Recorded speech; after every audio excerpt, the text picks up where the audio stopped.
guys, it's Onyxy and welcome to Paladins.gg. Yesterday I said I wanted to give credit where credit's due and made a list of 10 good things that Evil Mojo did to improve Paladins and player experience. But as you might already know, not all is lovey-dovey in the community, and a lot of people are outraged by the devs for making the same mistakes all over again. Here I am with the same proposal, giving credit where credit's due. Here's 10 things Evil Mojo did to worsen the situation.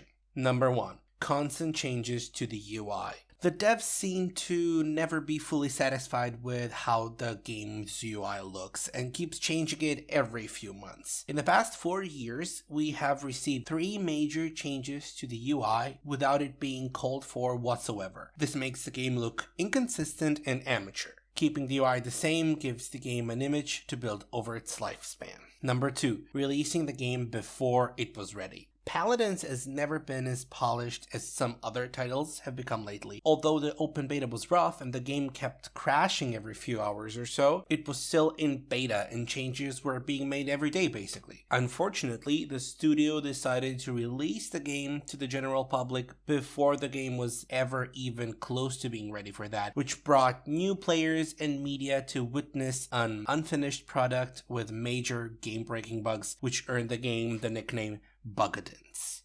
Number 3. Introducing new broken characters. Releasing the game before it's ready is one thing, but introducing new game-breaking bugs to a game that's already filled with them is a crime on its own. Terminus still remains the most broken buggy champion in the game. Sure, a lot of the bugs were fixed, but a lot still aren't. I'm not saying the devs aren't doing an amazing job of fixing their game. I'm saying that Terminus and many other champions in similar state like Imani should never have been released like that in the first place. Number 4. Changing how Battle Pass works mid-season. Battle Passes are a pretty common way for the devs to monetize their game and make lots of money while providing players with high quality skins, in-game currency, emotes, and many other types of content. Changing Battle Pass mechanics in the middle of a season is really unprofessional and cheap. If you want to make changes to it, just wait till the end of the current season. At the time of making of this video, we are currently on the 4th iteration of Paladins Battle Pass since its implementation. Number 5. Putting exclusive and limited skins in loot boxes. There is not much to say here. Limited skins should be limited and exclusive skins should only be obtainable during certain events. It gives the player who has them a sense of accomplishment. I have something that you don't, because I bought it when it was available. Giving that skin up after a few months makes no sense. Fortunately, it looks like they figured that out lately and stopped giving up some of the relatively new skins in favor of the older ones. But exclusive is exclusive, no matter the time that's passed. Number 6. Allowing players to buy character levels. So, the other day, I was playing with an Eevee who was a level 86. Turns out she used her blink to engage and then ice blocked immediately every single time. Why display a level if that means nothing? Imagine saying, hey guys, I have 10 banknotes in my wallet. If the banknotes are $100, then you have $1,000. That's very nice. But if little Georgie Washington is looking at you, then you're not so cool. Character levels should have a weight to them, and Evil Mojo took that away.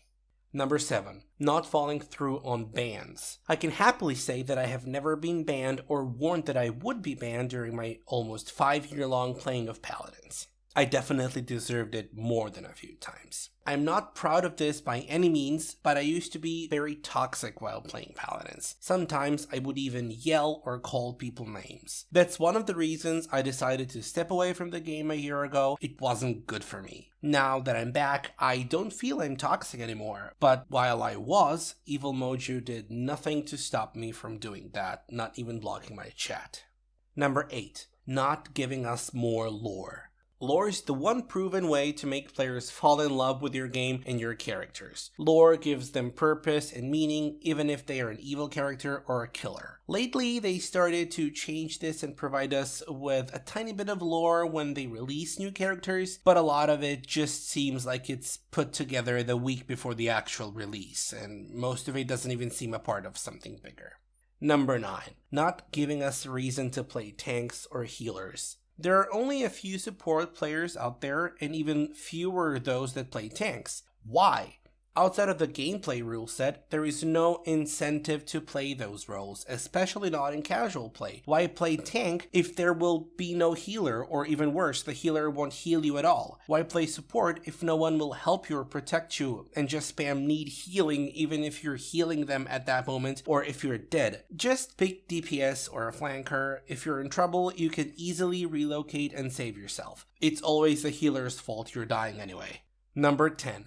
Not making esports a big deal. Paladins has been moving towards a more casual experience for a while now. That's not a bad thing at all. Some studios simply don't want to make a big esports league. However, without esports, it's kinda hard to get new players and the veterans to care for the game. There's no one to look up to. There's no one to learn from. If Paladins was more serious about the competitive experience, maybe the devs wouldn't have such a hard time balancing the game, but I'm sure they would have a lot more players. Anyway, that's all from me today. Let me know in the comment section below what would you add or remove from this list. There are a lot more things that I wanted to say, but I chose 10 things that I consider to be game-changing. If you liked the video, please leave a like and subscribe and click on the bell icon so you don't miss any future content. Be safe and wash your hands, gamers. GG.